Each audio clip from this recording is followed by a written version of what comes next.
I'm Brittany Lewis with Forbes Breaking News. On the Senate floor Tuesday, Senator Raphael Warnock urged his colleagues to support the CHIPS Act. This is a bipartisan bill to support the rebuilding of the U.S. semiconductor industry. The Senate is voting on the CHIPS Act Tuesday. Warnock said it is critical that the bill gets passed, quote, for our national security and to keep our economy competitive against global actors like the Chinese Communist Party, and to lower rising costs for hardworking families. Listen in as the Georgia Democrat explains. Mr. President, Senator from Georgia. as it turns out, I rise to echo the sentiments of my colleague, the distinguished senator from the state of Illinois. The Senate is preparing to finally begin debating a targeted version of the jobs and competition bill that many of us have been working on for more than a year. And I rise today to urge my colleagues not to waste any more time in getting this important bill across the finish line. We should not allow politics to get in the way of the people's work. As a voice in the Senate for my home state of Georgia, I cannot stress enough how critical it is for us to get this bill done, for our national security, and to keep our economy competitive against global actors like the Chinese Communist Party, and to lower rising costs for hardworking families all across Georgia and all across our country. Now, I know that there might be disappointment from some of my colleagues that we're not able to pass the more robust package right now that we've been working on and negotiating since last April. And honestly, I share that disappointment. As both a member of the Commerce Committee and a member of the committee that's been negotiating the final competition bill, I have been working hard to secure several priorities for Georgia in that package. And I'm not about to stop fighting for those priorities. I'm going to keep fighting to get investments and policies like fighting for regional tech hubs, for STEM education, an education program that invests in all of our children and all of our young people, and workforce development passed into law. But let me be clear. Passing a bill that will strengthen domestic production of one of our country's most vital resources, semiconductors or chips, is a crucial opportunity to invest in the economy, invest in our security, and our future. And we cannot wait another minute. I want to shine a spotlight on this because I've heard from Georgians about the importance of this legislation and specifically investing in making more chips here in the United States. We know that chips are essential components in the products that support thousands of good-paying jobs in Georgia, not to mention things like cars, cell phones, computers, vacuum cleaners, ATMs. Chips are all around us. A host of products we rely on every single day. And we know that our chip supply chains are under significant strain, both from production limits and geopolitical threats. But what you may not know is how these issues directly affect workers and companies on the ground all across the state of Georgia. Companies like Kia, which has a thriving facility out in West Point, Georgia, about halfway between Atlanta and Montgomery, Alabama on I-85. Semiconductors are essential to the manufacturing of the roughly 340,000 vehicles Kia produces in Georgia every year. At least twice in the past year, this facility, which I've visited on more than one occasion, has had to stop work at the plant because they didn't have enough chips. They had to stop working, not because they didn't have enough customers, but because they didn't have enough chips. I visited that West Point facility and I've met with some of those workers. And I can tell you that the last thing that those workers need is to miss days off work and money out of their paychecks because we don't manufacture enough of the materials that they work with every single day. And it's not just car manufacturers in Georgia. The chip shortage is hurting our state's economy in myriad ways, big and small.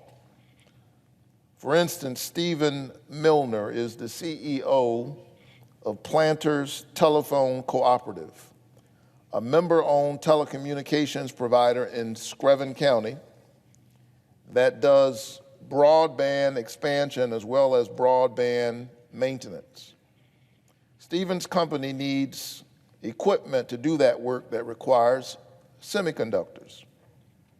And as he explained recently in the Atlanta Journal-Constitution, it has become harder to expand telephone and internet services to new businesses and homes in the rural communities he services because his company can't guarantee that it will get the parts needed to complete the job. And so think about that. The chip shortage isn't just hurting jobs and bottom lines, it's hobbling our ability to expand rural broadband. And farmers all across Georgia will tell you that you can't even farm efficiently without a good broadband connection. And so this is devastating, especially for rural Georgians. And if we don't act soon, it will get worse. We've got to ensure that all of our citizens can take full advantage of every opportunity in our changing economy. And this is a problem we can solve. We can solve it. The only thing that gets in the way of this right now is politics. And so we've got to pass this bill. If we produce more chips here at home, it would boost domestic manufacturing, ease supply chain issues, and help begin to lower rising costs for goods that families are experiencing in Georgia and around the country. Why wouldn't we want to take steps to drive down costs for hardworking families right now? We work for them. Lastly, this bill contains provisions I fought for that will expand these tax incentives to companies down the semiconductor supply chain, supporting economic engines like the high-tech semiconductor plant being built in Covington, Georgia, that will create 400 new jobs. There are real economic consequences for people in my state if we do not pass this CHIPS bill and make these investments. These are the human faces of the public policy that we would pass. But that's not the only reason we need to get this bill done as urgently as possible. Mr. President, it also bears repeating that passing this legislation is critical to our national security and strengthening our competitiveness against global actors like the Chinese Communist Party.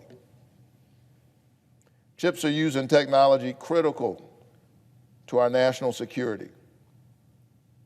According to a 2020 report from the Semiconductor Industry Association, in 1990, listen, in 1990, the United States represented a 37% share of the world's chip manufacturing capacity.